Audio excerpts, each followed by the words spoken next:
Hello folks, welcome to the Kitchen Barista. My name is Jawad and today I'm here to share with you 10 important tips to help you consider a good coffee grinder. Tip number 1. What type of coffee do you want to brew? Pour over or espresso? If you're gonna go with pour over coffee, then you can buy a more affordable grinder because for drip coffee you need coarser grind sizes. However, for espresso you need to go very fine because when you're extracting espresso you need 9 bars of pressure. For that you'll have to invest in a higher quality grinder. Tip number 2. There are 2 types of grinders: single dosing grinders and hopper grinders. For single dosing grinders, it is recommended if you always want to have fresh beans, if you always want to pre-measure your beans, and of course, if you want to change beans all the time. Hopper grinders, they are perfect for those who want to grind larger batches at once. They're also convenient for drip coffee, pour over, or large espresso setups.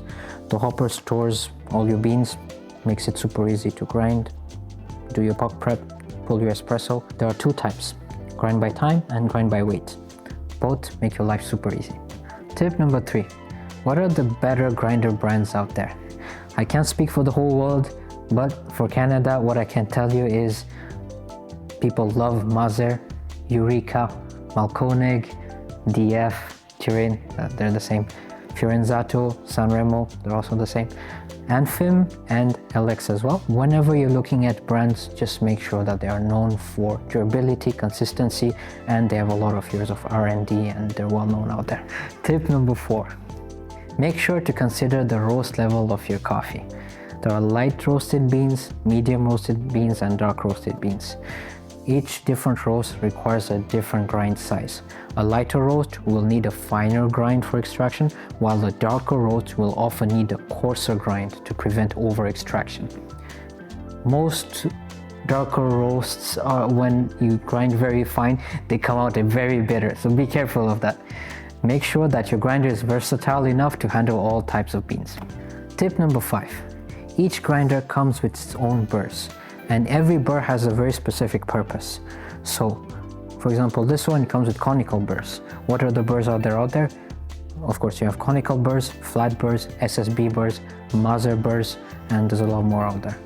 But what you need to know is the purpose for each burr. Let's talk about conical burrs. Yes, they are shaped like a cone. They're designed that way. You're gonna get lower RPMs, but what's important to know is that they're good for drip and espresso.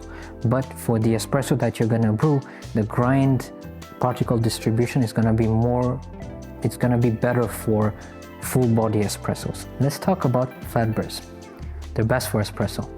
What they do is they offer a more uniform grind size and much better particle size distribution and consistency. There are some other burrs out there as well.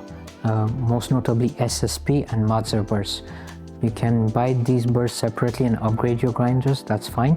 But what you should know is that SSP is kind of a company, and SSP burrs, they're often targeted for more clarity in your coffee. However, for Mazer burrs as well, great quality burrs, they're made by Mazer and they're very targeted for full-bodied espresso. Tip number 6. Make sure to consider the quality of your burrs. The most durable out there, but more expensive, you have titanium burrs. After titanium burrs, you have burrs that are coated in DLC. DLC means diamond-like coating.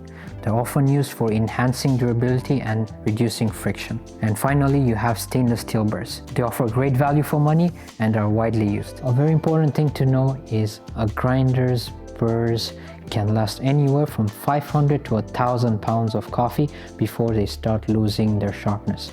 That's why it's very important to regularly clean your grinder and take care of it so that you can extend its life to the fullest. Tip number 7. When it comes to burrs, size matters. Larger burrs generally mean greater efficiency and longer lasting performance. A larger burr can grind faster and more evenly. Smaller burrs as well, they might take longer to grind, but they will deliver good results as well. Tip number 8. Don't rely only on the grind size indicator of your grinder. Many grinders have grind size indicators, but they're not 100% accurate.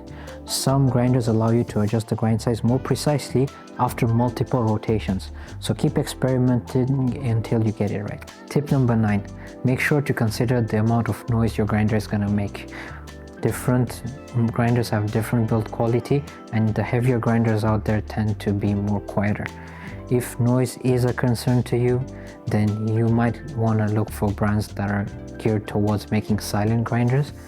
One example I can think of is Eureka. Tip number 10, brewing espresso is a whole process, and having the right grinder is definitely a very important key component. However, with the grinder, you need to complement it with good accessories. So for example, you want to weigh your beans, put them inside. For example, this thing here is the oval dosing cup from MHW3 Bomber. What it allows you to do is measure your beans, has a built-in scale, throw them in, makes life super easy. So there are some accessories out there that really make your life super easy for brewing espresso, and you should definitely consider buying them. Final tip, every grinder has a different amount of retention when they grind their coffee. This is not something you should particularly worry about, it's just something you should keep in mind when you're shopping for your grinder. I hope these tips were useful to you as they were to me.